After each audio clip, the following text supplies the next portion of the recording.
गुरुदेवो महेश्वरः गुरु साक्षात् परब्रह्म तस्मै श्री गुरुवे नमः।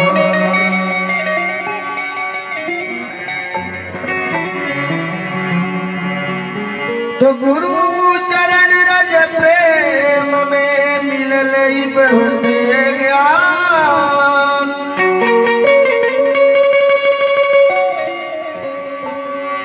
मानस पटल के खोल के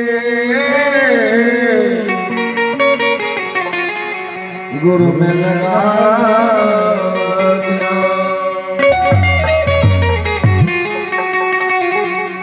कवि का भाव है कि करवा जोरी मांगी हम, करवा जोरी मांगी हम दुलारे स्वामी जी, दुलारे स्वामी जी राउर देख चरनिया हम पठार चरनिया हम पठार स्वामी जी हो, पठार स्वामी जी, पठार स्वामी जी चरनिया हम पठार चरनिया हम पठार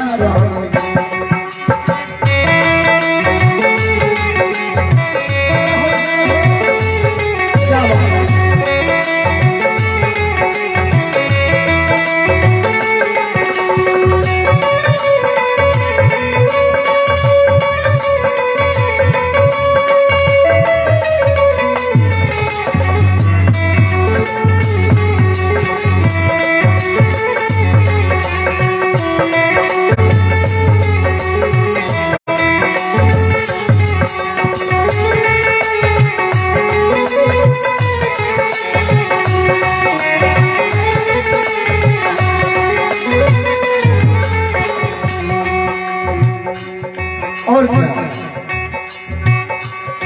नाही गंगा जल ले आई नहीं जमुना के बोलाई,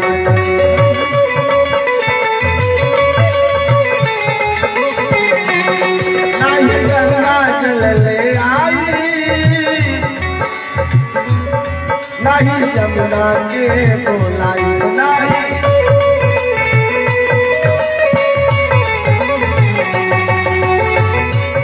अपना यशवंत से स्वामी जी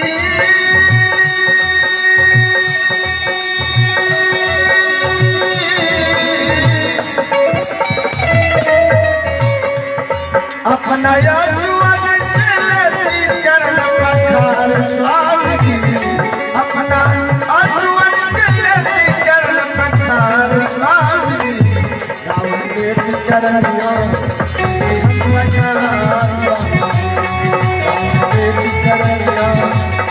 हम पठार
लगला बच्चा मेरी तू ही चंपा नायल मेरी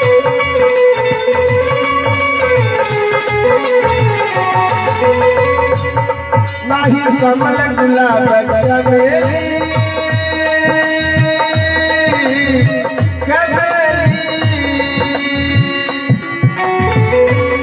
नहीं कमल लगला बच्चा मेरी तू ही चंपा नायल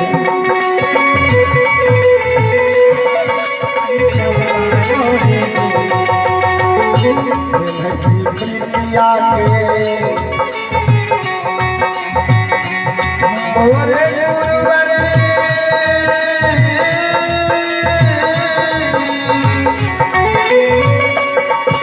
प्रिया के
पलक के नितिया इकट्ठा वही में गुरुवर के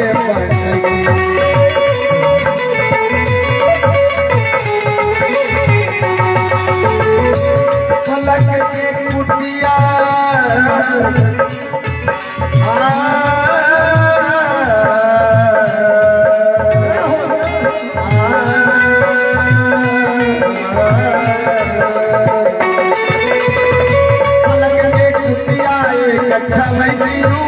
गुरुवर के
भाव है करुणा के रंजन भिखार मन दोनों हाथ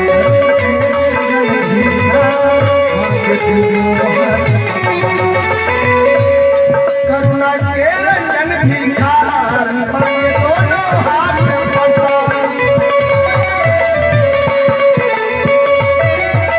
करुणा के रंजन भिखार मन दोनों हाथ फंसा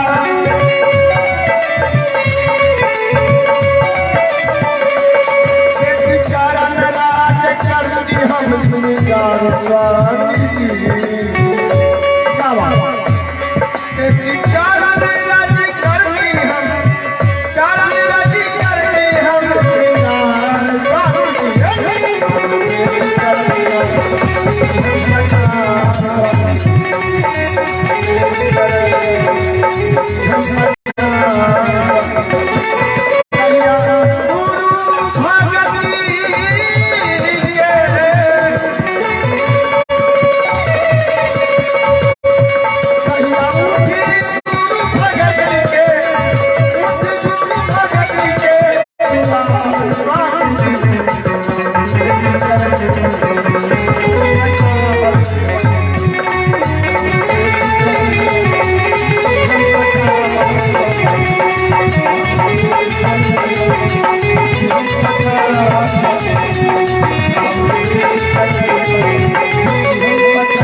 लक्ष्मीनाथ समारंभा प्रमोदार्णवे विद्यावारिधितां गतं च सकलं गुरुवरं नित्यं मुदा संश्रये।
परम धर्मानुरागी भक्तजनों एवं श्रद्धामयी देवियों,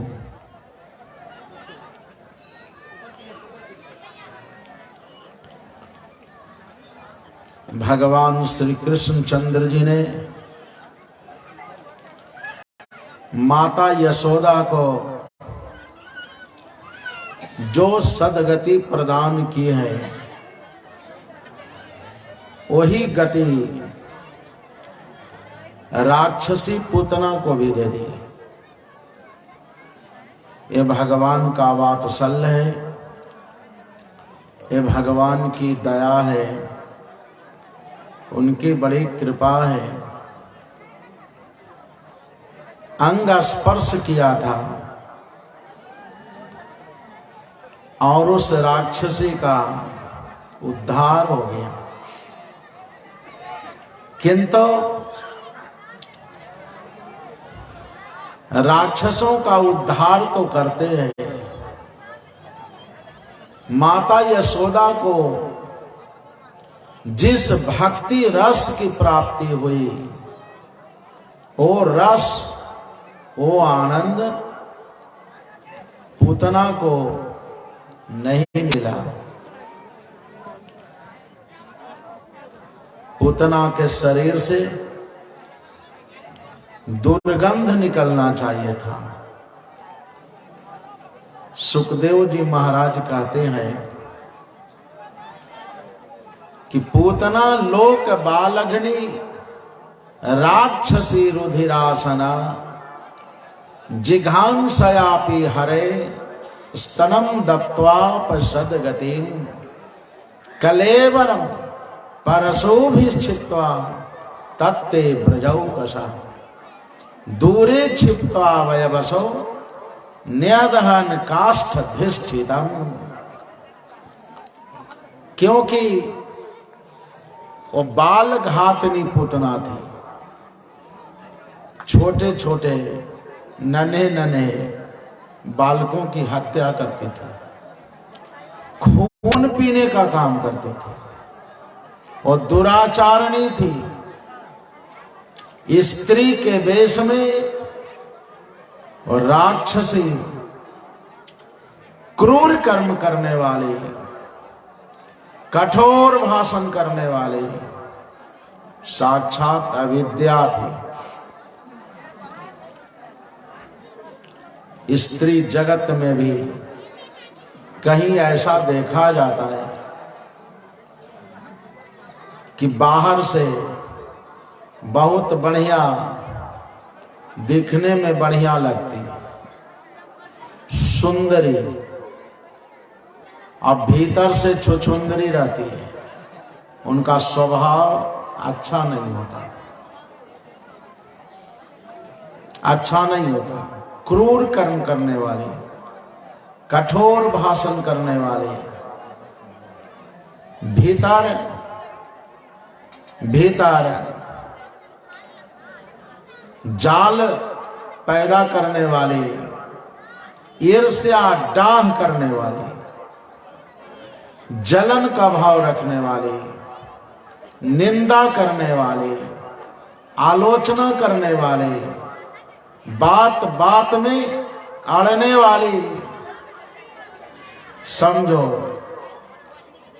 कि कलयुग में वैसी कोई नारी हो तो बिना सिंग और बिना पुच्छ के वो पूतना ही। पूतना के माथ में कोई सिंग नहीं थे और बेपैर सिर का बात करने वाला, मनमानी शासन करने वाला, मनमुखी चाल चलने वाला यदि कोई पुरुष हो तो उस घर का कंस ही माना जाता है। समझो कंस का अवतार हो गया, कंस का जन्म हुआ है किसी घर में। कंस की प्रेरणा से पूतना गोकुल में गई थी, ऐसा स्वरूप धारण किया था कि ब्रजमंडल में वास करने वाले जितने ग्वाल बाल थे, जो ब्रजबालाएं थी,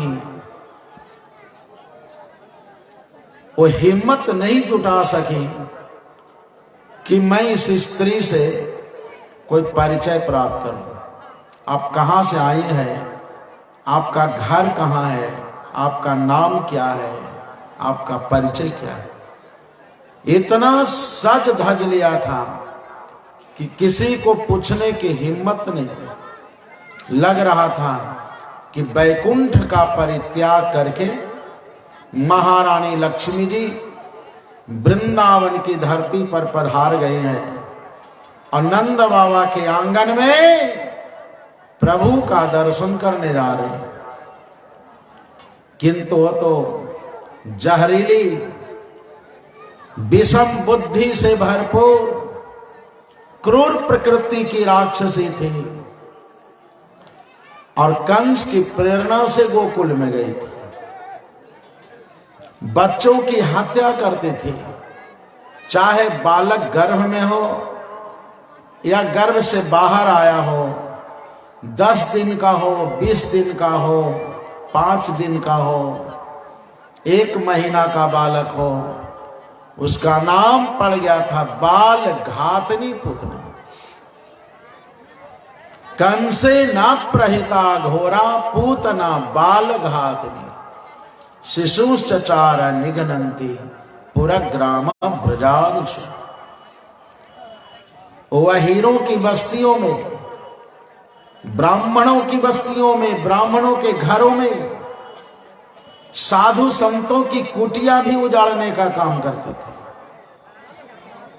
84 कोस के अंदर बिल्कुल अराजकता फैल गई थी, अशांति, भय का वातावरण।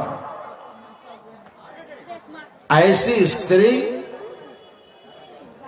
जिस घर में रहती हो वो घर को तो उजाड़ ही देती है, गांव क्षेत्र सब में अशांति पैदा करती है। इसलिए परमात्मा शांति का स्थापन करने के लिए अवतार धारण करते हैं। माता का रूप धारण करके गई थी। भगवान आंख बंद करके सोचते हैं कि माता का रूप धारण करके आई है, ये दूध पिलाना चाहती है, किंतु इसके दूध में अमृत नहीं है, जहर भरा हुआ है। ये मुझको मारने की इच्छा से आई है, किंतु माता का वेश है। यदि मैं उग्र दृष्टि से देख लूंगा तो ये भस्म हो जाएगी, हमारी लीला बंद हो जाएगी। इसलिए भगवान श्री कृष्ण चंद्र जी कैलाशनाथ महादेव जी से निवेदन करते हैं, प्रार्थना करते हैं, महादेव जी ये जहर पीने का काम आपका है। हमारी तो अभी छठी बरही चल रही है। छठी बरही में कोई बालक जहर पीता है क्या? हम तो मेवा माखन मिश्री खाने आए थे। और यदि माता न हो तो कोई मौसी दूध पिला देती है, उसको भी माता का ही दर्जा मिलता है। किंतु हमारी मौसी जी जो है ना, बहुत विचित्र है। इनका दूध आप ही पियो, आप विष पियो, मैं दूध पीऊंगा। रोषाधिष्ठात्री देवता महादेव जी ने जहर का पान किया और भगवान श्री कृष्ण चंद्र जी ने दूध का पान किया। भगवान की आंखों में सूर्य और चंद्रमा का भी वास है। सूर्य और चंद्रमा ये दोनों परमात्मा के नेत्र माने जाते हैं। दिवस में सूर्य और रात्रि में चंद्रमा की किरणों से परमात्मा पूरे संसार को देखने का काम करते हैं। ये दोनों देवता घबरा गए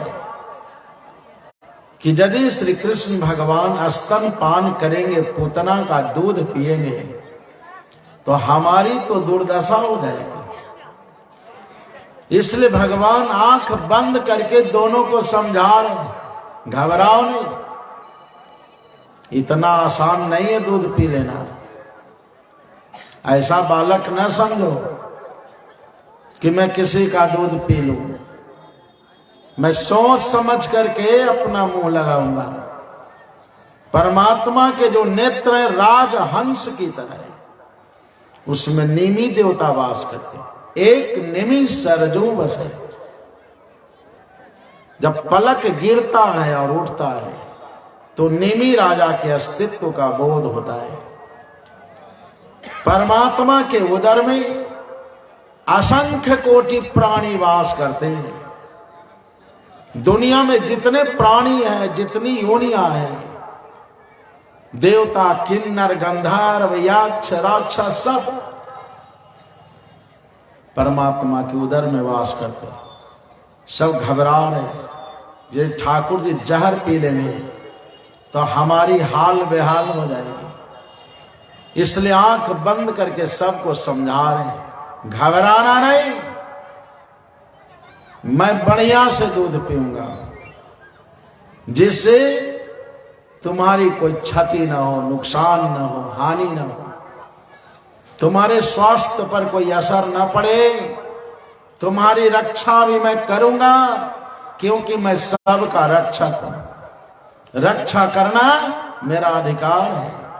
जो हमारी शरण में आ जाते हैं मैं उनकी रक्षा तो करता हूं।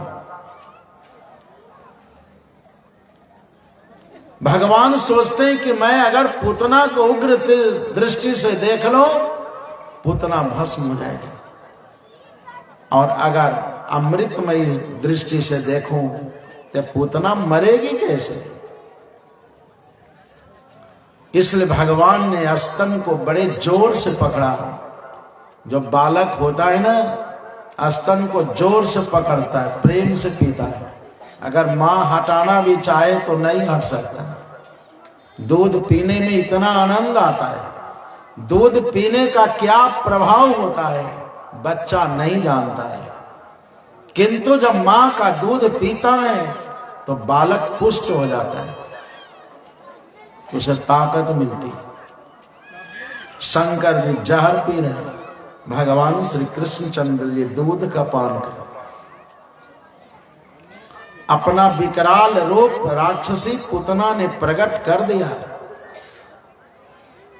क्योंकि जब नंद बाबा कर देने के लिए मथुरा में गए थे तो वसुदेव जी ने प्रार्थना की थी, नंद जी जितना जल्दी हो सके तुम मथुरा से गोकुल की यात्रा करो,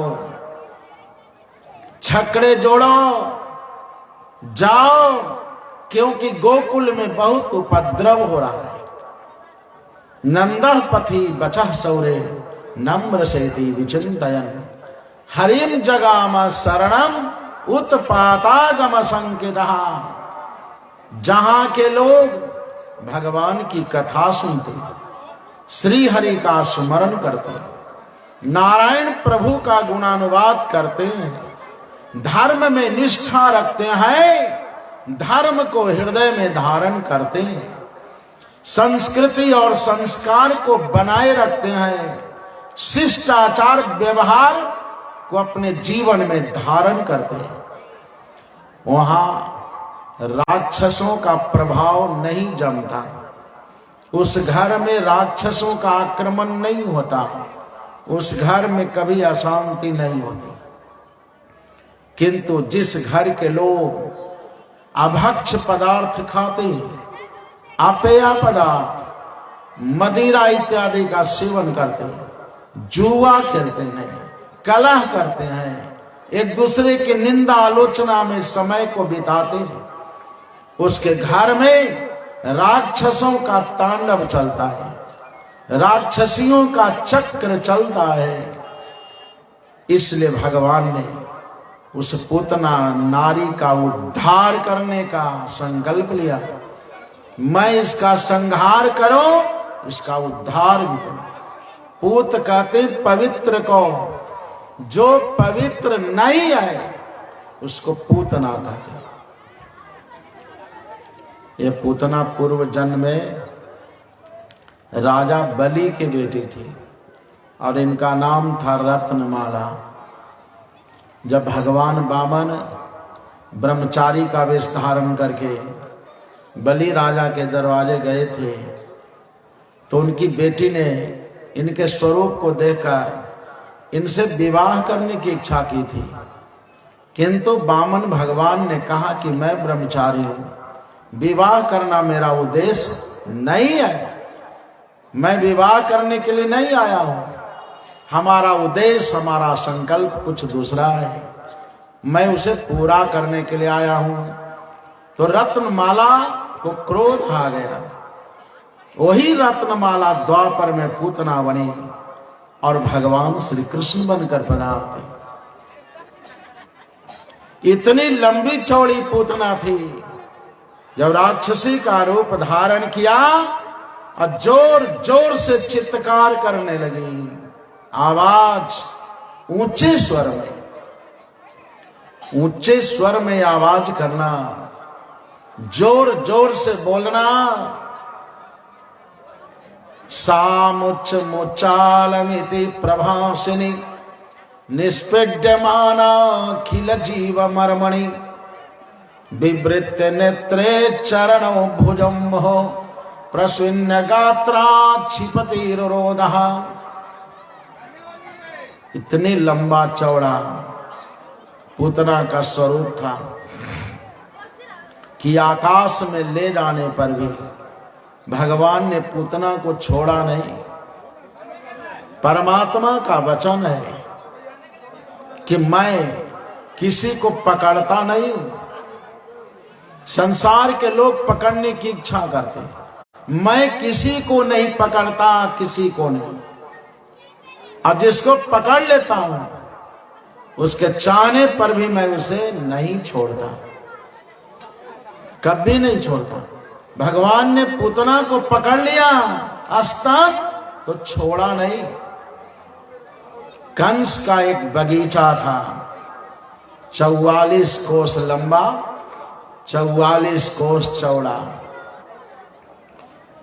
जब भगवान ने पूतना को आकाश से नीचे गिराया तो जानते हैं 44 कोस के अंदर जितने वृक्ष थे सब धराशायी हो गए। एक दूसरे से टकराते टकराते सब गिर गए। बड़ी जोरों की आवाज हुई।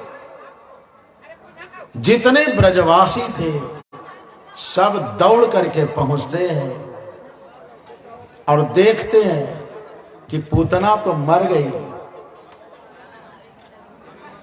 भगवान श्री कृष्ण चंद्र जी ने पूतना का संहार कर दिया, किंतु अभी छोड़ने को तैयार नहीं है। मर जाने पर भी उसके स्तन में मुंह लगाए हुए दूध पिए रहे। भगवान छोड़ते नहीं है, जिसको पकड़ लेते हैं। इतना लंबा चौड़ा उसका शरीर था कि कुल्हाड़ी से काटा गया।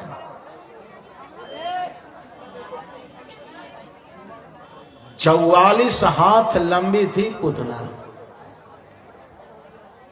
और 22 हाथ चौड़ी थी।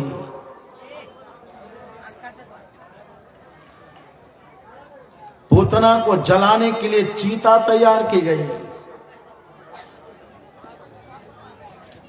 उस चीता पर पूतना को रखा गया। कलेवरम परशुभिश्चित्वा तत्ते ब्रजौकसा दूरे क्षिप्त्वा वैवसो न्यदहन काष्ठधिष्ठितम्।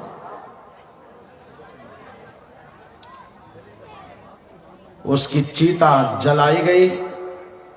उसके शरीर से दुर्गंध निकलना चाहिए था, खून पीने वाली थी, किंतु अगरबत्ती से जो सुगंध निकलती है, अगर की सुगंध जो बड़ी सुगंधित अगर होती है, दूर तक सुगंध फैलाने वाली, पूरे ब्रजमंडल की धरती को सुगंध से सुवासित कर दिया, क्योंकि भगवान का अंग स्पर्श हो गया। ठाकुर जी का अंग स्पर्श हो जाने से उसके शरीर में दुर्गंध नहीं रहा। भगवान उसका उद्धार करते, किंतु भक्ति रस की प्राप्ति नहीं हुई। भक्ति रस तो कोई श्रद्धालु को प्राप्त होता है, जिसमें जिज्ञासा होती है, कुछ पाने की इच्छा होती है। ठाकुर जी के दरबार में मैं जाऊं, धर्म सभा में धर्म की चर्चा को मैं सुनूं, ऐसी इच्छा जिसके मन में होती है, उसके रग रग में, उसके खून में, रोम रोम में भक्ति रस लबालब भर जाता है।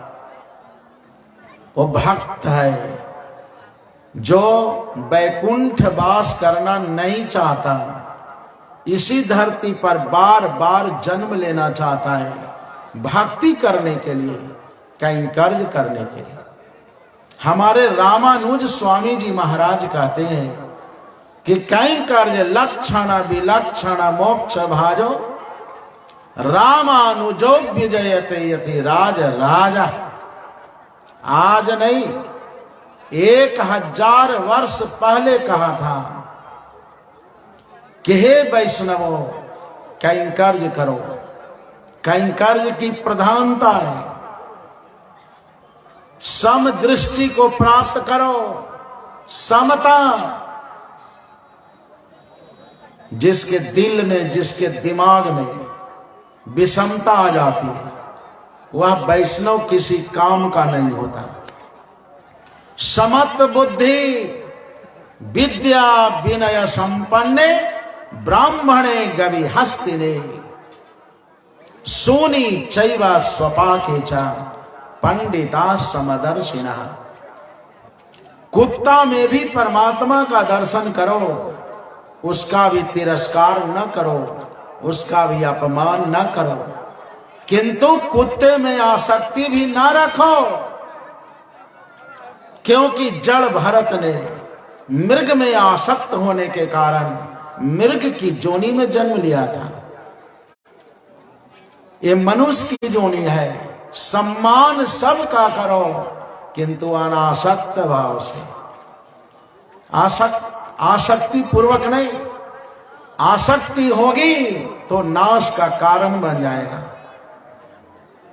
हाथी में, कुत्ता में, चांडाल में, सब में वासुदेव का दर्शन करो, अनासक्त रहकर। इस शरीर का भी सम्मान करो, किंतु अनासक्त होकर। ऐसा न समझ लो कि हमारा शरीर कभी छूटेगा ही नहीं। ये शरीर एक दिन छूटने वाला भी है, इसलिए धीरे धीरे शरीर से नाता भी तोड़ो, क्योंकि छूटने वाला है। किसी को वैष्णव दीक्षा देते हैं तो बड़ी हाथ जोड़ के गिड़गिड़ा करके, पुरुष हो या स्त्री दोनों, कहते हैं कि सरकार मांस मछली तो हमारे घर में है न करे, क्योंकि बढ़िया तू निकोइल हो गया। लेकिन एगो बात है सरकार, लहसुनिया प्याजवा ना छोड़ते, न छोड़वा, मरे खानी बोझा बोड़ा में ले जाओ बंद करके, न छूटा बोड़ा में बंद करके ले जाएगी। क्या नहीं छूटेगा दुनिया में? जब शरीर छूटने वाला है तो क्या नहीं छूटेगा? वैष्णव दीक्षा का मतलब क्या है? सब कुछ छोड़ने की इच्छा करो। ये संसार छूटने वाला है। जब राम कृष्ण ने धरती छोड़ करके बतला दिया कि धरती किसी की दादागिरी नहीं है, जब कोई यहां से हटेगा नहीं, तो धरती पर उस भार को कौन सहन करेगा? पृथ्वी भी कहती है कि झूठे मनुष्यों का भार मुझसे सहा नहीं जाता। वैष्णव का मतलब है त्याग करना। लहसुन प्याज नहीं, गाजर, मूली, बंदा गोभी, फूल गोभी सब त्यागना ही पड़ेगा। एक न एक दिन दूध रोटी पर आना पड़ेगा, और उसमें भी डॉक्टर साहब कहेंगे कि दूध वो ठीक नहीं है। अब हवा पी के रहो, और रहना ही पड़ेगा। हवा भी छोड़ना ही पड़ेगा, क्योंकि हवा, जल, वायु, तेज ये सब परमात्मा की संपत्ति है, अपना कोई अधिकार नहीं। वायु, तेज सब कुछ त्याग करना पड़ेगा। आंखों से दिखना बंद हो जाएगा, इसलिए गिड़गिड़ाने की जरूरत नहीं। ये मैं नहीं कहता, ये परमात्मा का वचन है, वो कभी व्यर्थ हो ही नहीं सकता। जो नहीं छोड़ते उनको भी छोड़ना ही पड़ता है। जो आंत है, झिल्लियां हैं, मांस मदिरा सेवन करते करते सब फट जाएंगे, सब में छेद हो जाएंगे। भोजन तो करोगे, पचेगा नहीं। वायु बना रहेगा, पेट फूला हुआ रहेगा, आंत सड़ जाएगी, नस नाड़ियां दूषित हो जाएगी। कहां जाओगे? ये 4 दिन की चांदनी है, उसका सम्मान करो। ये सपने का जादू है। बड़ी संजोग से मनुष्य शरीर की प्राप्ति हुई है। हमें देवत्व की प्राप्ति करने के लिए वैष्णव धर्म की दीक्षा ग्रहण किए बिना कोई बेटी भी दान करेगा तो शांति नहीं मिलती। कन्या दान करना भी व्यर्थ माना जाता है।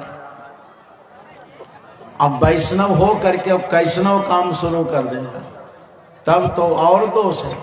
रामानुजाचार्य जी महाराज कहते हैं कि कई कार्य लक्षण विलक्षण मोक्ष भाजा। हे मोक्षाभिलाषी मानव, वैष्णव को कैसे रहना चाहिए? उप्पू और कोली की तरह। घर घर में महाभारत हो रहा है, व्यवहार दूषित हो गया है। जब व्यवहार दूषित हो जाता है, जब कलह शुरू हो जाते हैं, अराजकता फैल जाती है, तो क्या होता है? आत्महत्या करना एक स्वभाव बन जाता है। सहन शक्ति समाप्त हो जाती है, सहनशीलता का अभाव हो जाता है और अकाल मृत्यु उसके घर में होती है। रामानुज स्वामी जी कहते हैं उप्पू की तरह। उप्पू जो शब्द है वो तमिल शब्द है, द्रविड़ शब्द है। उप्पू कहते हैं नमक को। रामानुज स्वामी जी कहते हैं कि हे वैष्णवो, तुम नमक की तरह रहो। सब्जी में बहुत मसाले डाले जाते हैं, बहुत मसाले, तरह तरह के आइटम। हम मीट ना खाएंगे किंतु मीट मसाला डालेंगे, टेस्ट लेंगे, टेस्ट। ये भाव में दोष है, भाव दोष होता है। नमक कहता है कि सब कुछ डाल देने पर भी अगर मैं उस सब्जी में ना पड़ूं तो सब्जी में स्वाद आएगा क्या? कितना मसाला डालो। दूसरे के स्वाद को बनाने के लिए नमक अपना नाम, अपना रूप दोनों को गला देता है। कोई नहीं कहता कि बड़ी बढ़िया नमक है दलिया में, सब्जियां में, कोई नहीं। क्या कैसा भोजन था भैया? तो बढ़िया था, सब्जी बहुत बढ़िया था, दाल बड़ी बढ़िया था। दाल का नाम हो गया, सब्जी का नाम रोशन हो गया, नमक का हुआ क्या? दूसरे के उपकार को करने के लिए, परमार्थ के लिए अपने तन को गला दिया। रामानुज स्वामी जी कहते हैं हे वैष्णवों, इस संसार में धर्म की रक्षा करने के लिए, अपने धर्म का पालन करने के लिए, अपने जीवन प्रणाली को चलाने के लिए, अपने स्वधर्म की रक्षा करने के लिए, परमार्थ करने के लिए, परोपकार करने के लिए यदि अपने तन का त्याग करना पड़े तो नमक की तरह त्याग कर देना, क्योंकि यही धर्म है, दूसरा कोई धर्म नहीं। और वैष्णव को कैसे रहना? कोली। कोली कहते हैं मुर्गी को। मुर्गी आकड़ पत्थर में भी अपना आहार खोज लेती है, ग्रहण कर लेती है। उसी तरह से जो वैष्णव जन होती है, इस संसार में विघ्न बहुत आते हैं, बाधाएं बहुत आती हैं, किंतु वैष्णव जन अपनी वैष्णवता का परित्याग नहीं करते।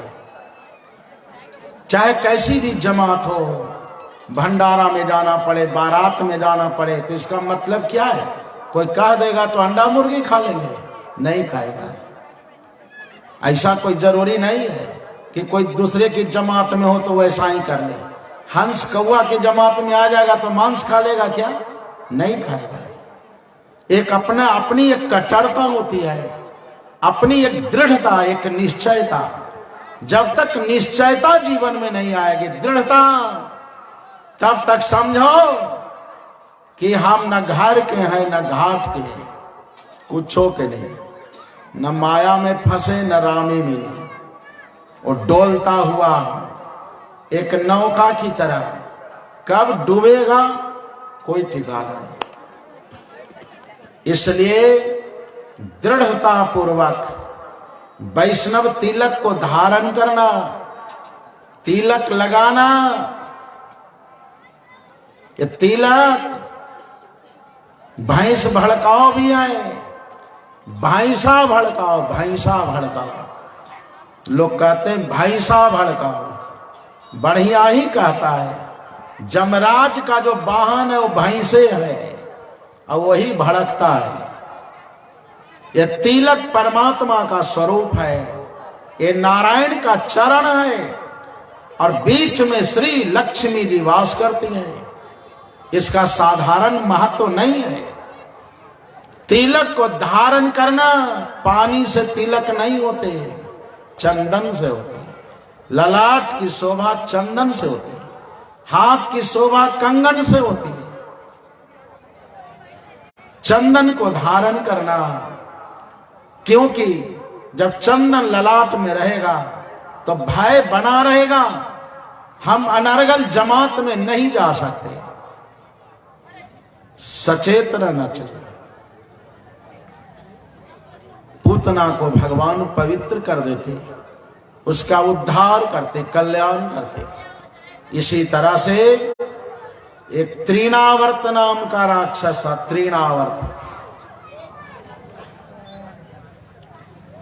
त्रिनावर्त का भी भगवान उद्धार करते हैं।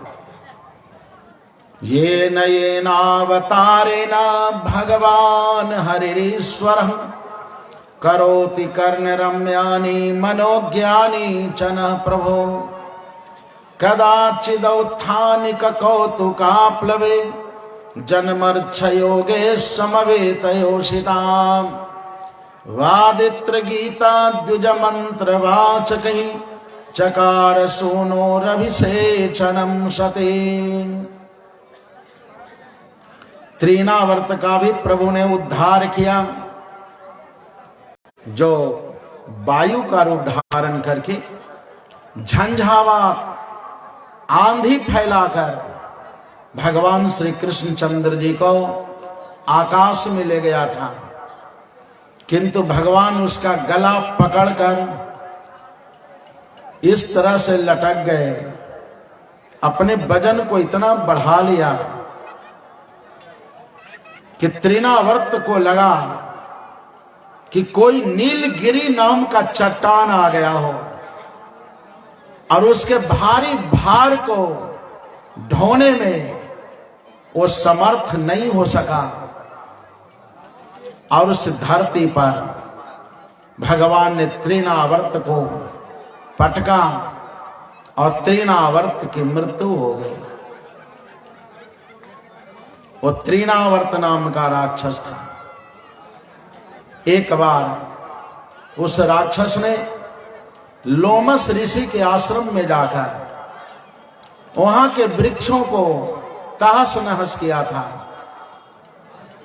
तोड़ फोड़ करना शुरू कर दिया था। जब वृक्षों को, वनस्पतियों को, स्त्रियों का नाश होने लगा तो लोमस ऋषि ने श्राप दे दिया कि इस कर्म से अब तुम्हारा देवत्व नष्ट हो जाएगा, तुम राक्षस बनोगे।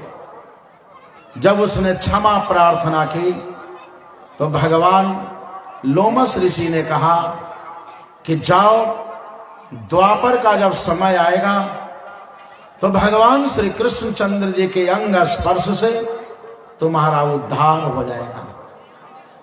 सो महात्मा की वाणी सार्थक हुई। महात्माओं का जो श्राप होता है वो भी आशीर्वाद ही माना जाता है। इस तरह से त्रिनावर्त का उद्धार हुआ, कल्याण हुआ। एक सट्टासुर नाम का राक्षस था। जब भगवान पालने में रहते थे बाल रूप धारण करके, तो सकट नाम का असुर छकड़े पर बैठ गया था कि आज मौका मिलेगा और इस बालक का मैं हरण कर लूंगा। नंद यशोदा तो धन लुटाने में व्यस्त थे। इतना अमृत रत्न की प्राप्ति हुई है। ऐसा बालक जिसको देखने के लिए सारे देवता पधारे, ब्राह्मण स्वस्ति वाचन कर रहे हैं, रोज रोज नए नए आनंद की प्राप्ति हो रही है। गोकुल में, ब्रज में जय जयकार की ध्वनि हो रही है।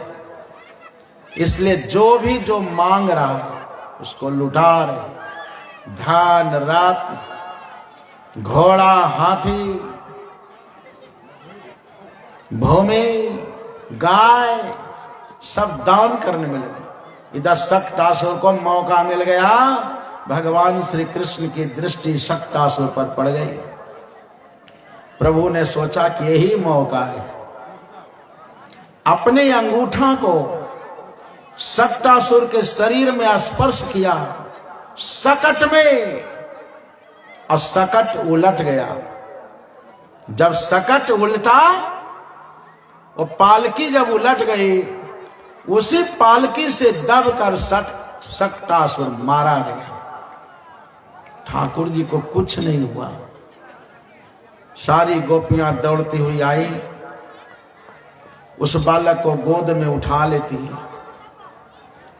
लोगों ने देखा कि राक्षस तो मर गया और श्री कृष्ण का कोई बाल बांका नहीं कर सका, वो सुरक्षित है। ये भी राक्षस ही था।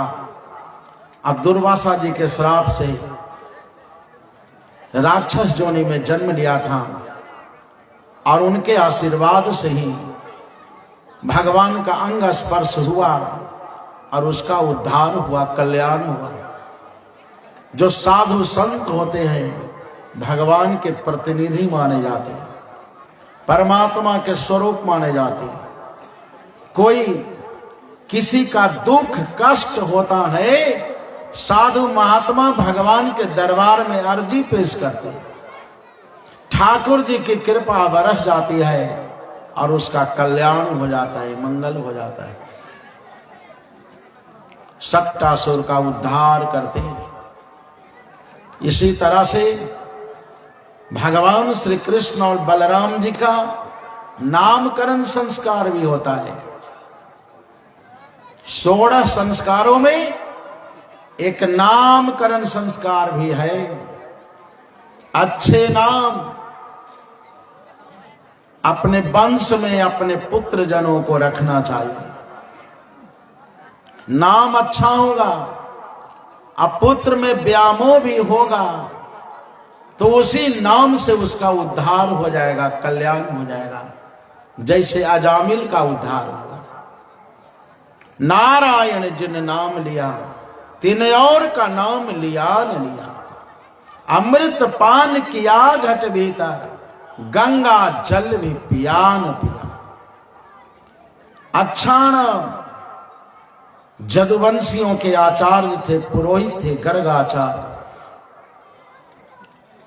यदु नाम हमाचार्य ख्यातश्च भुवि सर्वशः, सूतम मया संस्कृतम ते मन्यते देवकी सुतम। गर्गाचार्य जी तो घबराते हैं। गर्गाचार्य सोचते हैं, नंद जी से कहते, नंद जी ब्रजवासियों, यदि मैं इनका नामकरण संस्कार कर दूंगा तो कंस को जानकारी मिल जाएगी। कंस जान लेगा कि हमारे काल का जन्म हो गया है। अभी तक तो भ्रांति में कि काल हुआ है। लोग कहते हैं आकाशवाणी हुई थी कि अष्टम संतान से मृत्यु हो गई, किंतु बेटा के जगह पर बेटी का जन्म कैसे हो गया? सुना कि कन्या का जन्म हुआ है। उसे समझ में बात नहीं आ रही है, वास्तविकता क्या है। जो वास्तविकता होती है वो सबके समझ से परे का विषय होता है। जब तक भ्रम रहेगा, जब तक संशय रहेगा, तब तक वास्तविकता का ज्ञान हो ही नहीं सकता। जैसे अंधेरी रात में अगर कोई जाएगा, रास्ते में मोटी रस्सी रखी हो तो समझ लेगा कि कोई सांप है। सांप समझकर कूद जाएगा, तड़प जाएगा। संशय में किसी के पैर टूट जाएंगे, हाथ टूट जाएंगे। एक भूतिया कहती है, भूतिया बुढ़िया की कथा सुन के जा रहे थे तो रास्ते में एक भूत मिल गया। हमने सोचा कि तो बुढ़िया बढ़िया प्रोपगंडा कर रही है, कोई कथा भी नहीं सुनने के लिए आएगा, समझ लेगा कि कथा सुनते भूत मिलता है, प्रेत मिलता है। कहाँ भूत मिला, कैसा भूत मिला? जब उससे पूछा सवेरे सवेरे, कहा कि सरकार इसी रास्ता में भूत है। भूत, कैसा भूत? देखा कैसा भूत था जी? और बुढ़िया कहते सोचो, अब उसका शरीर पक गया, मरने वाली है, अभी तक उस पर भूत ही आ रहा है। ये भूत प्रेत बूढ़ा बूढ़ी को धरता है क्या? इतना सस्ता है भूत प्रेत। कैसा भूत था? तो 100 फीट लंबा, सोचो, मरा है 5 फीट के, हो गया 100 फीट के। और कैसा था? बिल्कुल काला, कोयला की तरह। ऐसा भूत होता है, मरा है गोरा, हो गया काला, ठीक है। और कैसा था? तो उसका मुड़ी नहीं थी, बिना मुड़ी का भूत। सवेरे देखे तो पता चला कि वो तार का एक पेड़ है और बिजली गिर गई है, उसका मुड़ी कट गया है। वो एकदम नरमुंड की तरह। हमने बुढ़िया से कहा कि जाओ माता जी, कल भूत नहीं मिलेगा। एक जेसीबी मंगवाई और उस तार के पेड़ को उखड़वा कर फेंकवा दिए। बुढ़िया से पूछे आज हो मिलने वाला भूत? तो जी ना, आज ना मिले। ठीक है, चला तुम माइक से बोल दे कि अब हमारा भूत ना मिले थे, कम से कम जो श्रोता होंगे उनको शांति मिल जाएगी। बोलवाए बुढ़िया से, बोलो क्या भूत प्रेत कुछ नहीं है। संशय, जब तक संशय रहेगा, और संशय ज्ञान के अभाव में होता है। ज्ञान होगा तो सारा दुख मिट जाएगा। मनुष्यों में ज्ञानहीनता है, ज्ञान को धारण करने की क्षमता नहीं है, इसलिए उसे दुख भोगना पड़ता है। जब ज्ञान हृदय में दृढ़ हो जाएगा तो दुख का भी अनुभव नहीं होगा, नहीं होगा। सारे संशय मिट जाएंगे, परमात्मा का साक्षात्कार होगा इसी शरीर में, इसी जीवन में, इसी संसार में। ऐसा ही देखा गया है, सुना गया है। अपने नियत को साफ रखना। गर्गाचार्य महाराज नामकरण संस्कार करते हैं, स्वस्ति वाचन कराकर ब्राह्मणों के सानिध्य में, गौशाला में जाकर गुप्त रूप से नामकरण संस्कार करते हैं। तस्मात् नंदात्मजोऽयं ते नारायण समो गुणहि श्रेयाकृत्यानुभावेन गोपायस्व समाहितः। गोपायस्व समाहितः। गर्गाचार्य ने कहा कि नंद जी, ये बालक कभी वसुदेव के घर में पैदा हुए थे, इसलिए वसुदेव की संतान होने के कारण इनका नाम वासुदेव भी होगा। प्रागयं वसुदेवस्य क्वचित् जातः तवात्मजः वासुदेवीति श्रीमान अभिज्ञासं प्रचक्षते। ये नारायण भगवान के जो ऐश्वर्य हैं, गुण, लीला, रिद्धि, सिद्धियां, यश, कीर्ति, ज्ञान, वैराग्य, सब प्रकार के ऐश्वर्य और तत्व से परिपूर्ण होने के कारण इनका एक नाम नारायण भी होगा। और जो बड़े भाई हैं उनका नाम बलदेव जी, बलिष्ठ होने के कारण, गर्भ से खींचे जाने के कारण, क्योंकि सप्तम गर्भ में भगवान ने जोग माया से कहा था कि देवी तुम देवकी के गर्भ को खींचो, और वसुदेव की दूसरी पत्नी जिनका नाम रोहिणी है, जो गोकुल में रहती है, उनके उदर में इनकी स्थापना करो और तुम्हारी सर्वत्र पूजा होगी। क्योंकि अष्टम गर्भ के रूप में मैं अपनी माता के गर्भ में वास करूंगा। जोग माया ने ऐसा ही किया था। गर्भ से खींचे जाने के कारण उनका नाम संकर्षण भी है। सबको आनंद देने के कारण बलराम जी का एक नाम राम भी है। नामकरण संस्कार हुआ है। अच्छा नाम होगा, जीवन में एक अच्छा प्रभाव लाएगा। नाम जैसे तैसे रखेंगे, घर की जो कुल परंपरा है वो दूषित हो जाएगी, वर्ण संकरता उत्पन्न हो जाएगी, संस्कृति सभ्यता से वह गिर जाएगा, बाद में पश्चाताप होगा। जब सब नाश हो जाएगा, सुखदेव जी कहते फिर पश्चाताप करके करोगे क्या? इसलिए पहले सोच लो, विचार कर लो। भगवान श्री कृष्ण चंद्र जी की बाल लीला का शुभारंभ होता है। ब्रज मंडल की गोपियां जसोदा महारानी से शिकायत करती है कि वत्सान मुच्चन क्वचिद समय क्रोश संजात हास स्त्रेयं स्वादवत्यथदधिपयः कल्पितैस्तेययोगहि मर्कान् भोक्ष्यन् बिभजति स चेनाति भाण्डं भिनते द्रव्यालाभे स गृहकुपितो याति उपक्रोश्यतो काम नाहं भक्षितवानयं वा सर्वे मिथ्या विशंसिनः यदि सत्या गिरस्तर्हि समक्षम पश्य मे मुखम। एक दिन प्रभु ने बाल लीला करते करते मिट्टी खा ली और ग्वाल वालों ने माता यशोदा जी से शिकायत की, तुम्हारे लाला ने मिट्टी खा ली। पहले तो शिकायत करे, तुम्हारा जो बेटा है, तुम्हारा जो लाला है,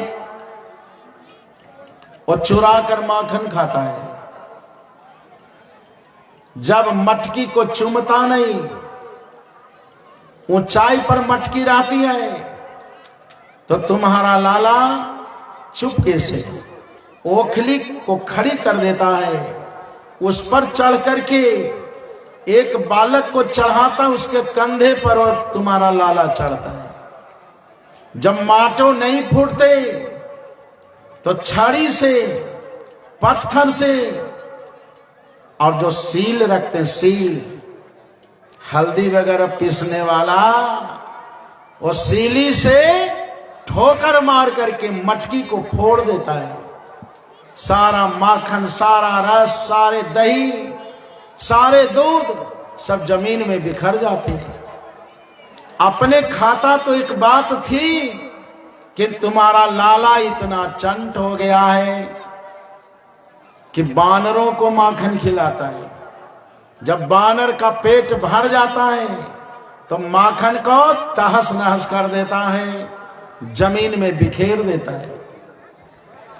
क्योंकि राम अवतार में बानरों ने बड़ी सहायता की थी, बहुत मेहनत किया था, बहुत सेवा की थी, भूखे प्यासे राम जी की सेवा की थी।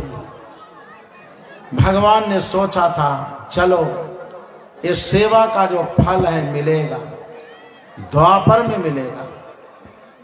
द्वापर में भगवान ने बानरों को भी माखन खिलाने का काम किया, खूब दूध पिलाया, खूब माखन खिलाए। भगवान श्री कृष्ण चंद्र जी ने द्वापर काल में उन बानरों की बड़ी सेवा की है। ब्रजवासी कहते हैं कि मां तुम्हारा लाला मिट्टी खाकर आया है। माता यशोदा ने जब मुंह खुलवाया, माता यशोदा पूछती है क्यों रे लाला, तुम्हें दूध नहीं मिलते, माखन नहीं मिलते, मिट्टी खाते हो? कहा कि नहीं मां। सुखदेव मुनि कहते हैं कि झूठ भी परमात्मा के लिए सत्य हो जाता है। भगवान सोचते हैं कि सारे रस को मैं ले चुका हूं, जब मिट्टी जाएगी पेट में तो सब पवित्र हो जाएंगे, शुद्ध हो जाएंगे, रसा रस का स्वादन करो। पृथ्वी का एक नाम रसा भी है। उस रस का आनंद देने के लिए भगवान मिट्टी का प्रयोग करते हैं। सारे रस लिए, जब तक मिट्टी का संस्पर्श नहीं होगा तब तक शुद्धता नहीं आएगी। जब मुंह खुलवाया माता यशोदा ने तो प्रभु ने सब कुछ दिखा दिया, दर्शन करा दिया। पूरे भूमंडल, पूरे ब्रह्मांड का दर्शन करा दिया। हजारों सूर्य, चंद्रमा, तेज, नक्षत्र, तारे, ये समुद्र, नदियां, ये जनमानस, ये देवता, यक्ष, राक्षस, किन्नर, गंधर्व, सब कुछ उनके उदर में। माता यशोदा की बुद्धि बदल गई। माता यशोदा सोचती हैं कि हमारा बेटा नहीं है, ये तो साक्षात नारायण प्रभु हैं। ये उपासना का विषय है। भगवान ने सोचा कि हमारी मैया यदि समझ जाएगी कि मेरा बेटा नहीं तो परमात्मा है, तो अब भी लीला बंद हो जाएगी। अभी बहुत काम करने हैं।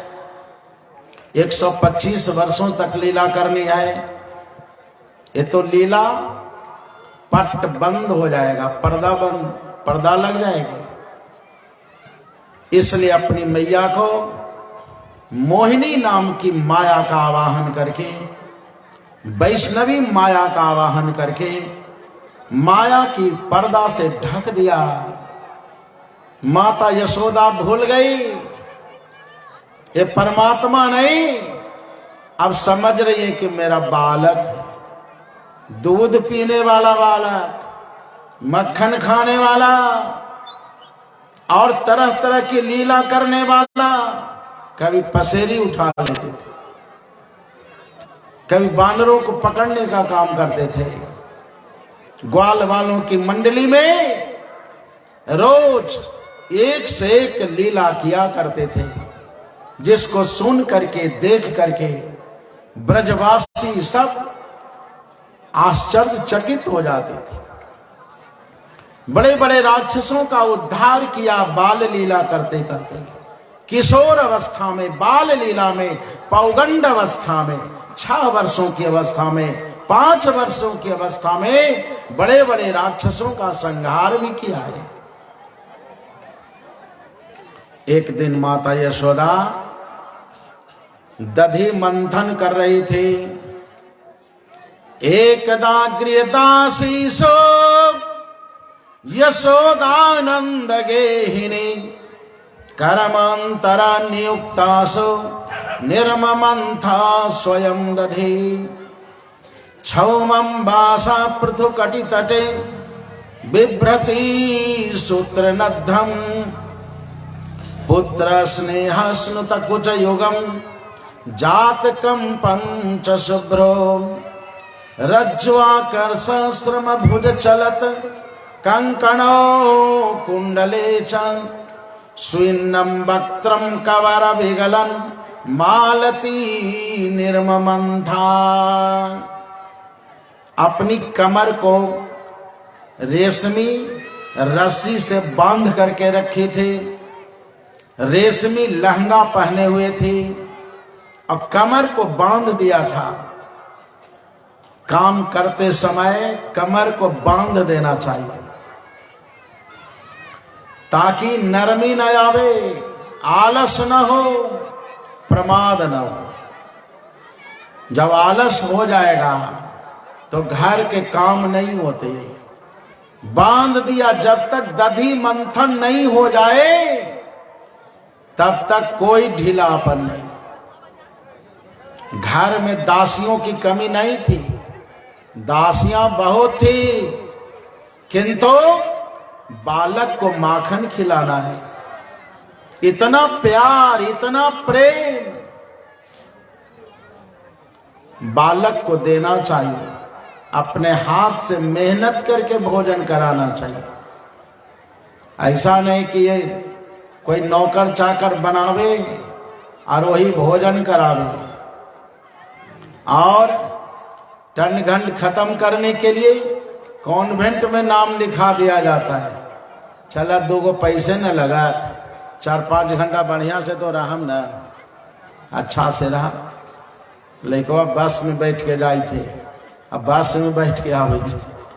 चलिए सवेरे लंच बना करके और विदा कर दिया, देकर काम खत्म। वो क्या कौन कौन से भेंट कर रहा है कॉन्वेंट में पता नहीं। संस्कार माता पिता को अपने से देना है।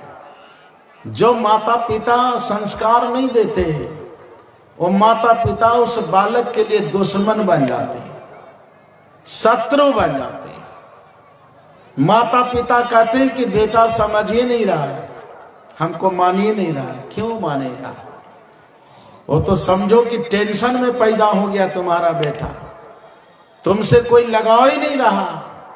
अब पैदा हो गया, जन्म ले लिया तो करेगा क्या? वही रहेगा, किंतु उससे कोई मतलब नहीं। संस्कार और संस्कृति का आचरण करना नहीं सिखाया। माता पिता भी उसी तरह के होते हैं। जब वो संस्कृत नहीं है तो संस्कार सिखाएंगे कैसे? उन्होंने कभी संस्कार को ग्रहण किया ही नहीं, कभी शिष्टाचार को ग्रहण किया ही नहीं। उनके घर में, उनके खानदान में संस्कार आएगा कैसे? संस्कार पैसा से और दौलत से नहीं मिलते।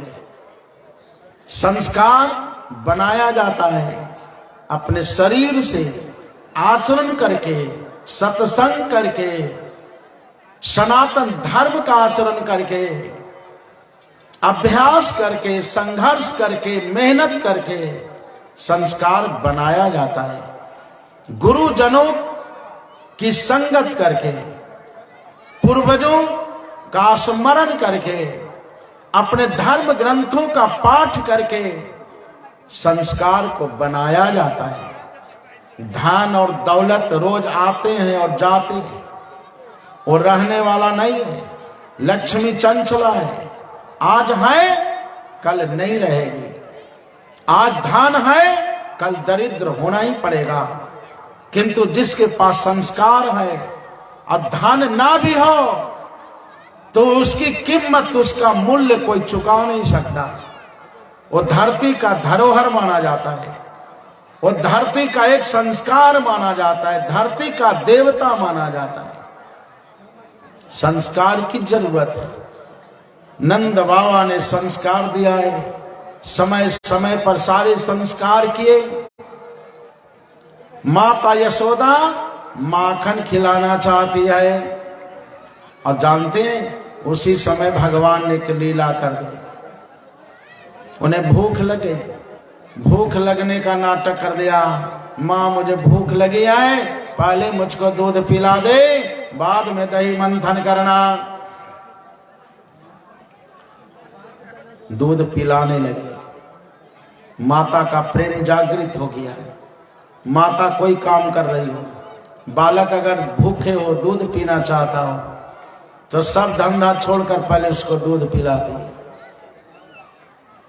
उसी समय चूल्हा पर एक बर्तन में दूध रखा हुआ था। वो दूध पद्मगंधा नाम के गाय का दूध था। एक गाय का नाम था पद्मगंधा। उसके दूध से सुगंध की प्राप्ति होती थी, कमल की सुगंध आती थी। वो दूध भगवान श्री कृष्ण चंद्र जी पसंद करते थे। बढ़िया दूध वो खौल रहा था, मानो दूध कह रहा है कि अपनी मां का दूध पियोगे तो हमारा दूध कैसे पियोगे? इतने मेहनत से तूने पद्मगंधा का प्यार किया, प्रेम दिया, हमारा दूध पियो। वो दूध में उफान आ गया, उफान। अब अग्नि में दूध गिर रहा है उफन कर। माता यशोदा ने सोचा कि सारा दूध अग्नि में गिर जाएगा, इसलिए अपने बालक को धरती पर लेटा दिया भूमि में, और दूध का बर्तन उतारने दौड़ गए। तब तक लाला को क्रोध आ गया। सोचो तो जरा, मैं मिल गया, हमारे लिए नंद यशोदा ने इतनी तपस्या की, 12,000 वर्षों तक। ये पूर्व जन्म में नंद जी द्रोण नाम के वसु थे और यशोदा का नाम था धरा। 12,000 वर्षों तक तप किया, घाम खाकर, सूखा पत्ता खाकर, हवा पीकर, पानी पीकर, सर्दी गर्मी में अपने शरीर को तपाया और भगवान ने आशीर्वाद दिया कि मैं पुत्र बनकर आऊंगा। पुत्र की कामना थी और मैं पुत्र बनकर आया तो शेर भर बर्तन में दूध रखा, शेर भर दूध के लिए अब मेरा त्याग कर दिया। ठाकुर जी को रोष आ गया। तो ठाकुर जी ने क्या किया, एक लोढ़ा उठाया और जो मटकी में जो था ना दही दूध माखन जमा करके रखी थी, सबको फोड़ना शुरू कर दिया। सारे दूध दही मक्खन जमीन में बिखर गए। माता यशोदा लौट कर आती है, देखती है कि सारे दूध दही मक्खन सब बिखरे, मटकी फूटी हुई है। ये हमारा जो बालक है ना बड़ा नटखट है, चंट। गोपियां शिकायत करती थी किंतु मैं मानती नहीं थी। आज मैं समझ गई कि बहुत नटखट है, बहुत बदमाश है। अब इस बालक को दंड कैसे दिया जाए। हाथ में के रस्सी उठाती थी। जो गैया ज्यादा नटखट हो जाती है ना, गैया या बैला, तो उसके पैर में खूंटा बांध दिया जाता है। कहां दौड़ कर जाओगे, खूंटे की चोट लगेगी तो दौड़ेगा नहीं, भागेगा नहीं। माता यशोदा सोचती है कि इसके दोनों पैर मैं रस्सी से बांध दूं, दोनों हाथ बांध दूं और फिर उखल में बांध दूं तो कहीं भागेगा नहीं। यही इसका दंड होगा। फिर मैं कान पकड़ लूंगी और तारा दिखाऊंगी। छोटे छोटे बच्चों को कान पकड़ के तारे दिखाए जाते हैं। ऊपर देखो, जानती गोकुल की ब्रज की सारी रस्सियां जोड़ दी गई, किंतु 2 अंगुल का अंतर बना रहता था। सारी रस्सियां जोड़ देने पर भी ठाकुर जी को बांधने में यशोदा जी समर्थ नहीं हो सके, उन्हें सफलता नहीं मिली।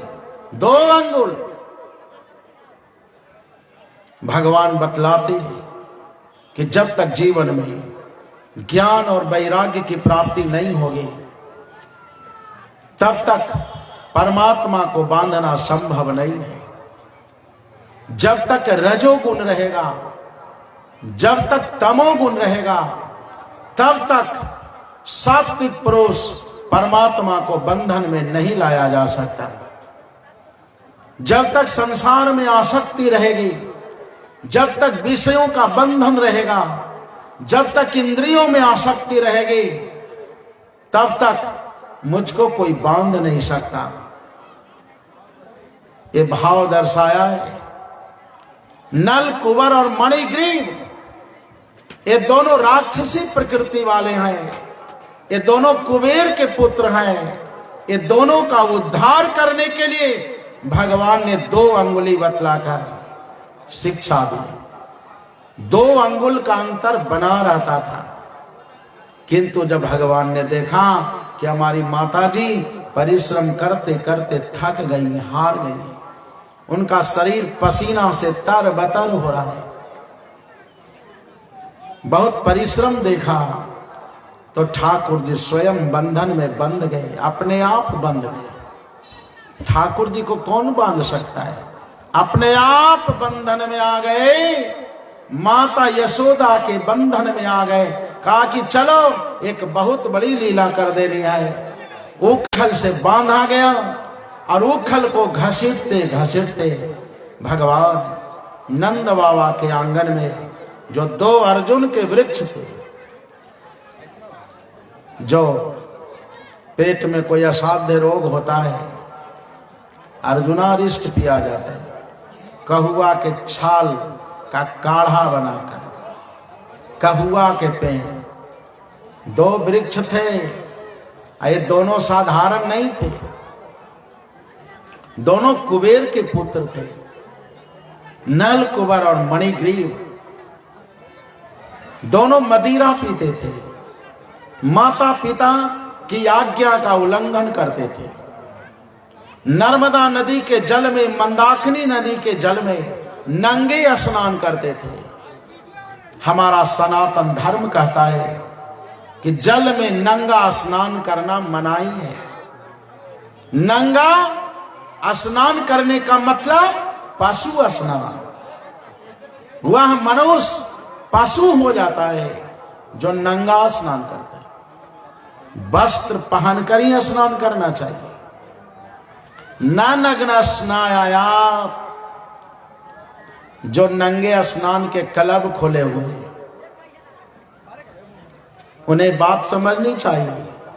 ये भोग वृत्ति भारतीय वृत्ति नहीं है। ये मन की मलिनता को मिटाने वाली वृत्ति नहीं, ये और दोष पैदा हो जाते हैं। ये भारत की जो संस्कृति है, एक मर्यादा, एक शिष्टाचार, एक संस्कार की संस्कृति है। इसका सदैव पालन करना चाहिए। किंतु नल कुंवर मणिग्रीव ने महात्मा नारद को देखकर भी वस्त्र को धारण नहीं किया। स्वर्ग की जितनी अप्सराएं उसके साथ में स्नान कर रही थी, जो जल में विहार कर रही थी, सब ने महात्मा नारद को देखा तो अपने अपने वस्त्र तो पहन लेती हैं, किंतु नल कुंवर और मणिग्रीव ने वस्त्र धारण नहीं किया। ये धन का मद सता रहा है, कुबेर की संपत्ति का उपभोग कर रहे हैं।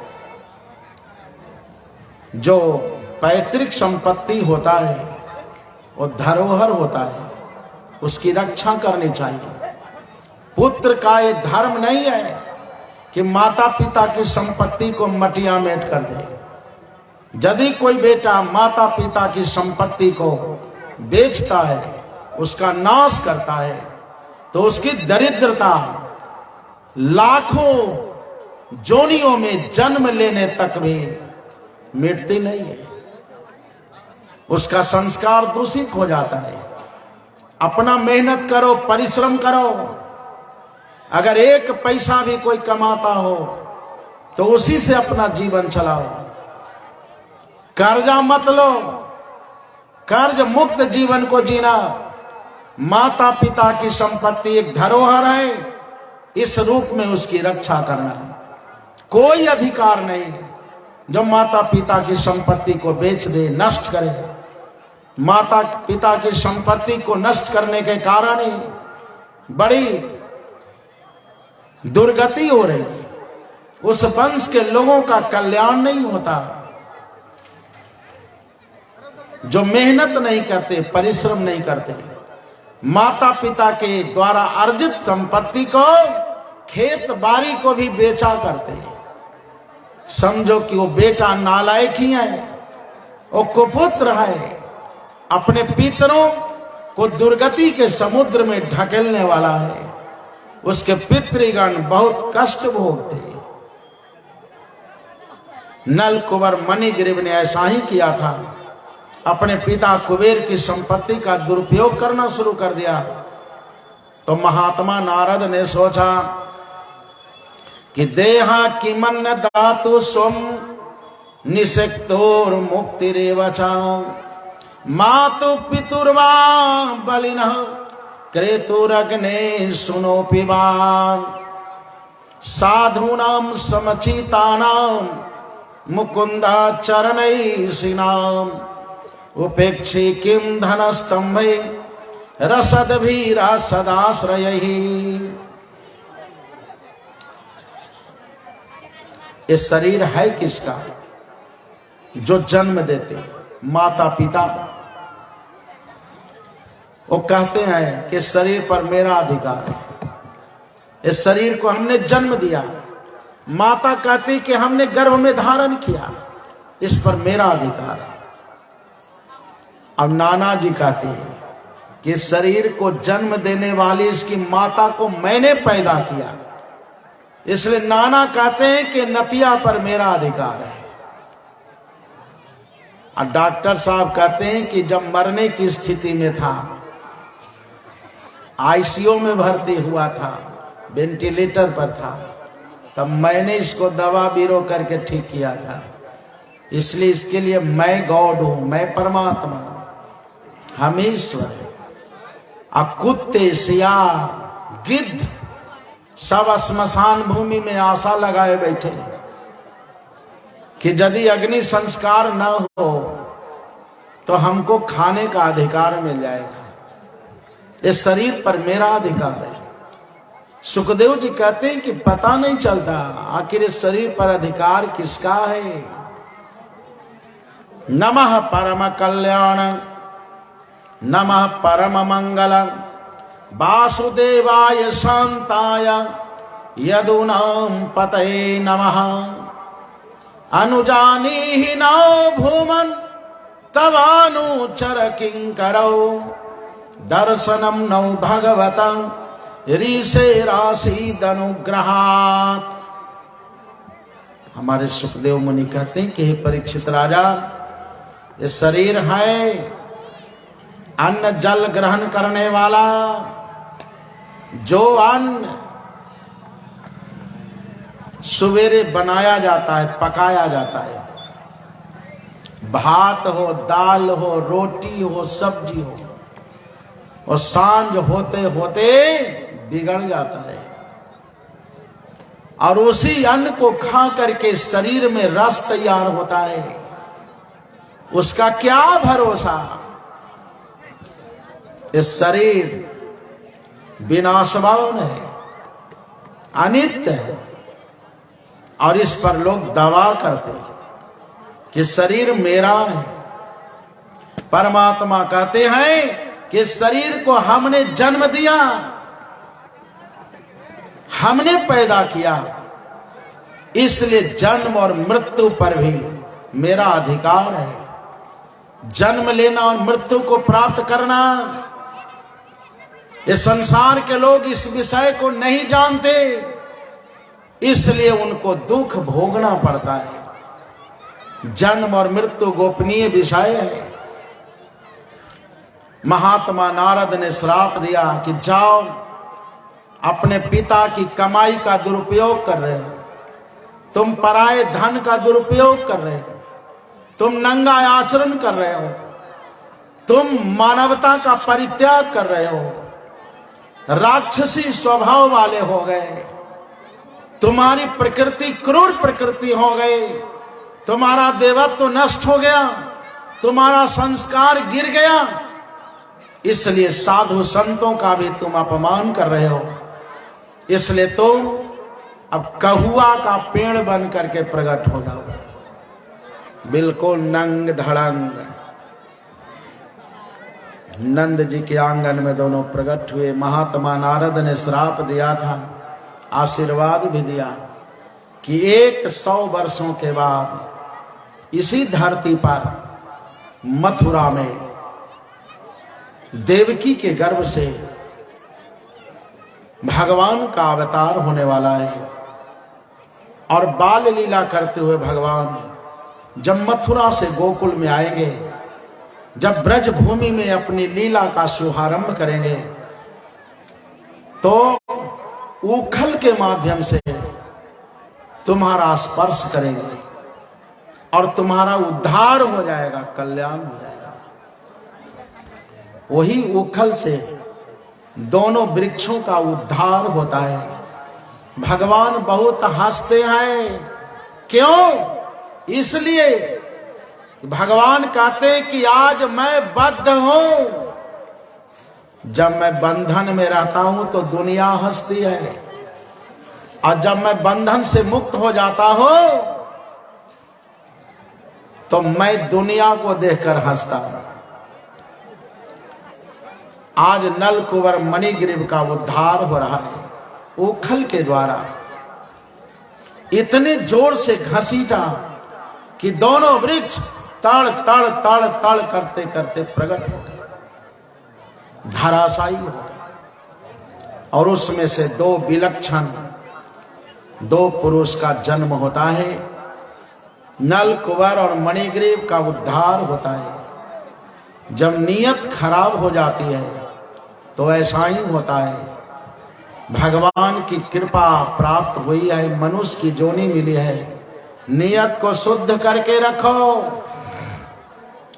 नहीं तो उसी राजा की तरह होगा जिसने एक संगमरमर का तालाब बनवाया था और संकल्प लिया था कि इस तालाब को मैं दूध से भरूंगा, दूध से, पानी से नहीं, दूध से।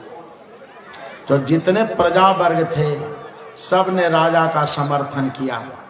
हमारे राजा का संकल्प ठीक है, राजा बढ़िया काम करेगा तो प्रजा तो समर्थन करेगी। बढ़िया संकल्प है। पानी का तालाब सब ने देखा, दूध का तालाब किसी ने नहीं देखा। जब दूध से भरने वाला दिन आ गया तो राजा रानी के बस में हो गया। महारानी जी मध्य रात्रि में राजा को बुलाकर कहती है कि राजन, तू चिंता ना करो, मैं जो कहूंगी वही होगा। राजा रानी के चक्कर में फंस गया। महारानी जी कहती हैं कि मैं अपने घर का दूध तालाब में नहीं डालूंगी, क्योंकि प्रजा लोग एक एक बाल्टी दूध अपने घर से लाकर डालेंगे। डंका पिटा गई है, हम अपने घर का दूध क्यों डालें? अपने घर का दूध नहीं, पानी डाल देंगे, एक बाल्टी पानी है भोरवे में ले जाकर, कोई देखो न करेगा। नियत खराब हो गई। संकल्प तो अच्छा था, तटस्थ रहना चाहिए था राजा को, किंतु राजा रानी के चक्कर में पड़ गया। एक राजा को न्याय प्रिय होना चाहिए। न्याय करने के लिए अपने परिवार के लोगों को भी दंड देना पड़े तो देना चाहिए। राम जी ने लक्ष्मण का प्यार भी किया और त्याग भी कर दिया। न्याय का सिंहासन कैसा होना चाहिए? राजा रानी में आसक्त हो गए और अपने घर से दूध नहीं डाला, पानी डाल दिया। रानी जी ने एक दासी को बुलाया, उसका नाम था सुंदरी। कहा, सुनो सुंदरी, कल सवेरे सवेरे दूध नहीं, एक बाल्टी पानी डाल देना है तालाब में, और सुनो किसी को बताना नहीं। औरत से बात पचती है क्या? वो दासी ने दूसरी दासी से कह दिया। इसका नाम था सुंदरी, उसका नाम था बाल सुंदरी। कहा, सुनो जी, रानी जी का आदेश है, किसी को बताना नहीं। पानी डलाएगा, दूध नहीं डलाएगा तालाब में। और दूसरी ने तीसरी से, तीसरी ने चौथी से। सवेरे होते होते ये बात आग की तरफ फैल गई देश में। प्रजा वर्गों ने सोचा कि राजा को तो कोई कमी नहीं है, अब फिर भी वो पानी डालना चाहते हैं, और हम लोग तो दूध के द्वारा ही सारी व्यवस्था करते हैं घर का, हम अपने घर का दूध क्यों डालेंगे? हम अपने घर का दूध नहीं डालेंगे। जब रजवे नहीं डाल रहा तब हम क्यों डालेंगे? सब ने मन बना लिया कि दूध के बजाय पानी डालेंगे, और सब ने पानी डाला। तालाब भरना चाहिए था दूध से, भर गया पानी से। जब राजा की दृष्टि तालाब पर पड़ी, पानी से भरा हुआ तालाब राजा ने देखा तो राजा के होश उड़ गए। अपने माथ पर हाथ रखा, अब बहुत पश्चाताप किया हो। नियत खराब हो जाने के कारण ऐसा हुआ। संकल्प मेरा अच्छा था किंतु नियत में खोट आ गई। नियत खराब हो जाएगी तो आपके घर से बदबू निकलना शुरू हो जाएगा।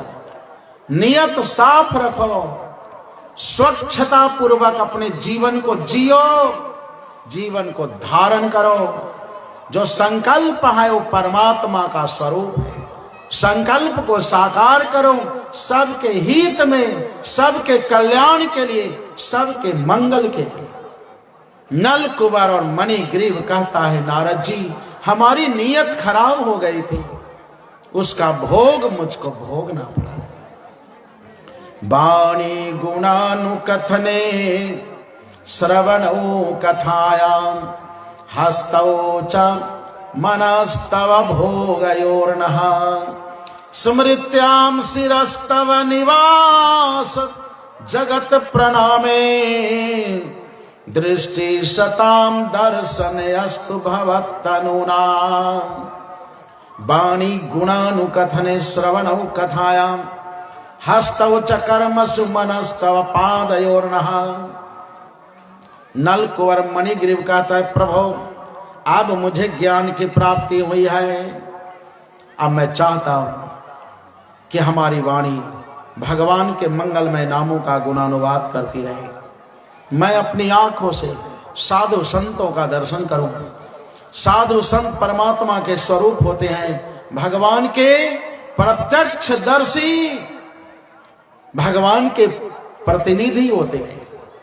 मैं उनका दर्शन करूं, कानों से भगवान के चरित्र को सुनो, पैरों से मैं तीर्थ यात्रा करूं, हाथों से कैंकर्य करूं, मुख से भगवान का प्रसाद ग्रहण करूं। ठाकुर जी के चरणों में हमारा सिर नवा रहे। मैं भगवान के चरणों में निष्ठा रखूं, समर्पण भाव रखूं, शरणागति करूं। आप ऐसा आशीर्वाद मुझको दे दीजिए।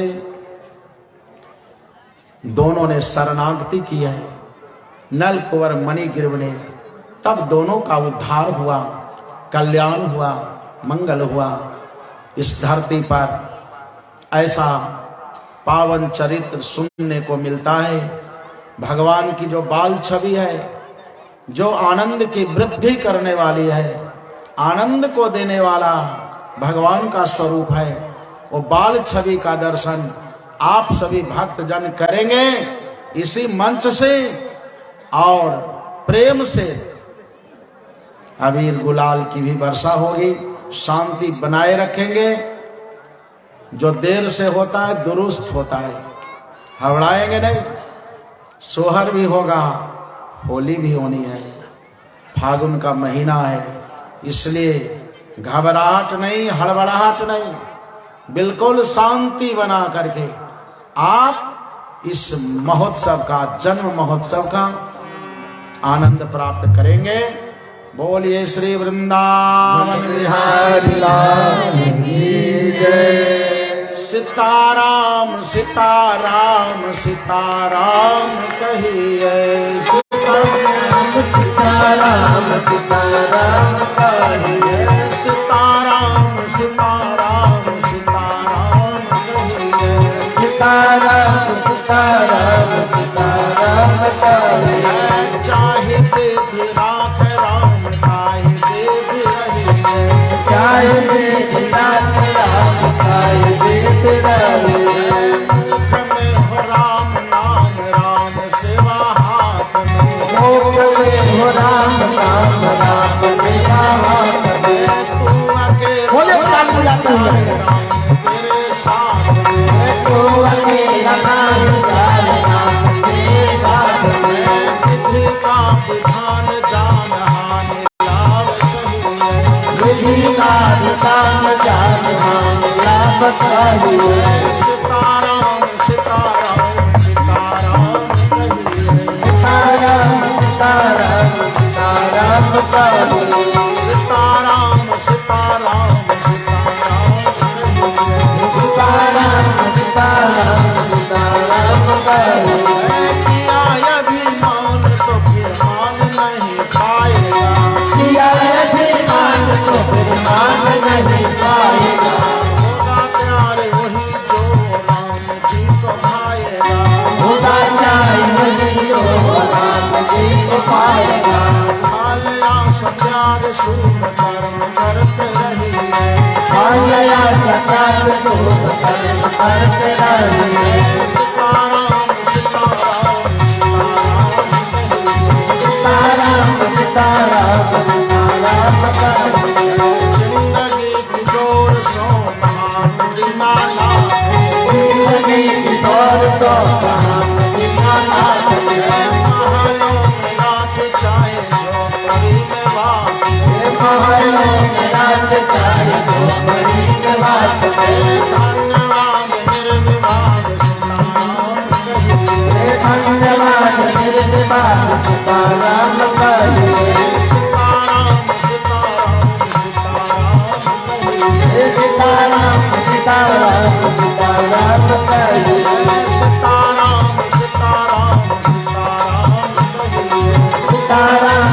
सीताराम सीताराम कहिए आशाई राम जी से तुझे आशा छोड़ आशा एक राम जी के तुझे आशा छोड़ आता एक राम जी से तुझे नाता तोड़ आशा एक राम जी के तुझे नाता छोड़ साधु संग राम रंग यांग यांग रंगीले साधु संग राम रंग यांग रंगीले राम रास प्यारे प्यारे राम रास कीजिए राम रस प्यार प्यारे राम रस कीजिए सीताराम सीताराम सीताराम कहिए सीताराम सीताराम सीताराम कहिए नारायण नारायण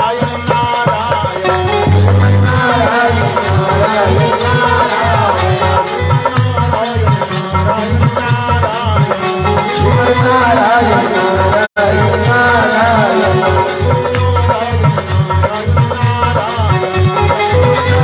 नारायण नारायण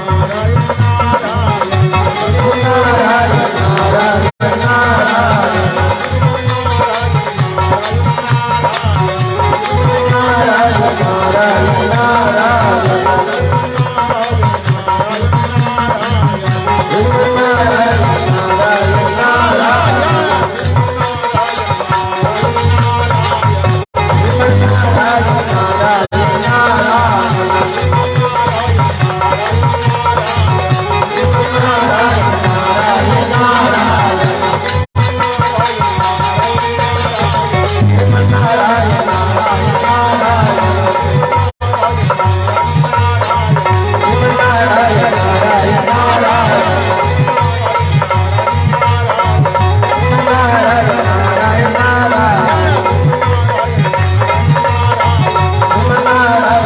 नारायण नारायण श्री वृंदावन बिहारी लाल की श्री बांके बिहारी भगवान की भाष्यकार श्री रामानुज स्वामी जी महाराज की परम पूज्य श्री गुरुदेव भगवान की जय श्री सीताराम। गोविंद जय जय गोपाल जय गोविंद जय जय गोपाल जय राधा रमन हरि गोविंद जय नंद भैया नंद भयो नंद भैया नंद भयो लक्ष्य बन के हंसी घोड़ा लक्ष्य बन के हंसी घोड़ा नंद भैया नंद भयो नंद भैया नंद भयो नंद भैया नंद भयो लक्ष्य बन के हंसी घोड़ा लक्ष्य बन के हंसी घोड़ा नंद भैया नंद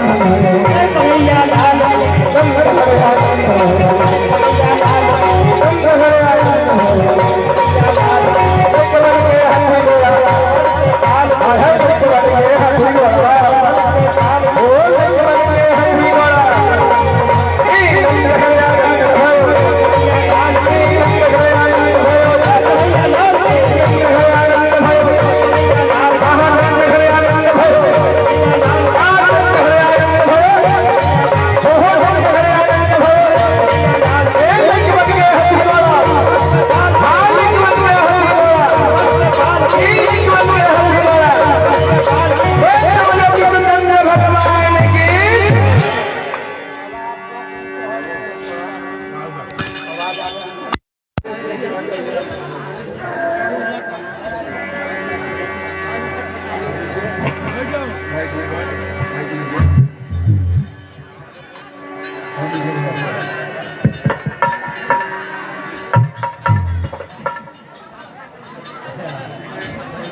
जय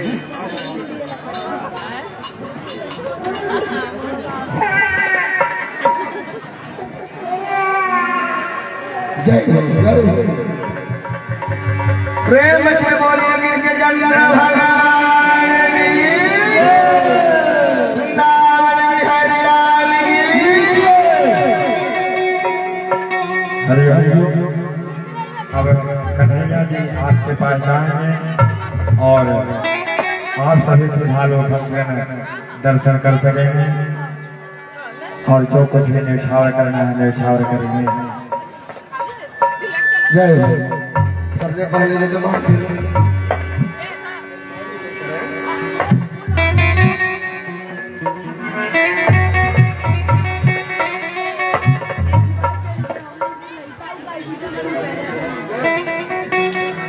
और गुड्डू शर्मा जी सबका एक सोहर प्रस्तुत करेंगे।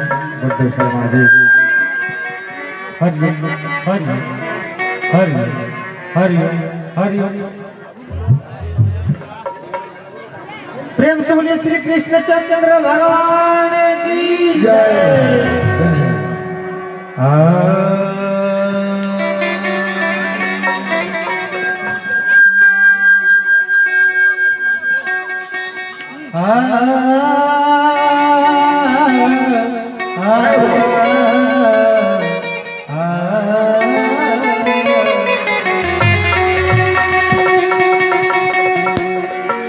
हरे धन धान अंगना जय हो के भाग कन्हैया जगमोली हो।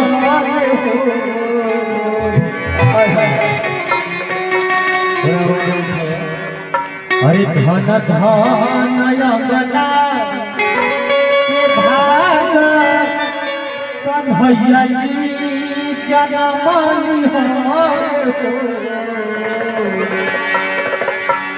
ललना दुआरा पर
बबुआ के मुहवा चांद करीना सूरज करीना सूरज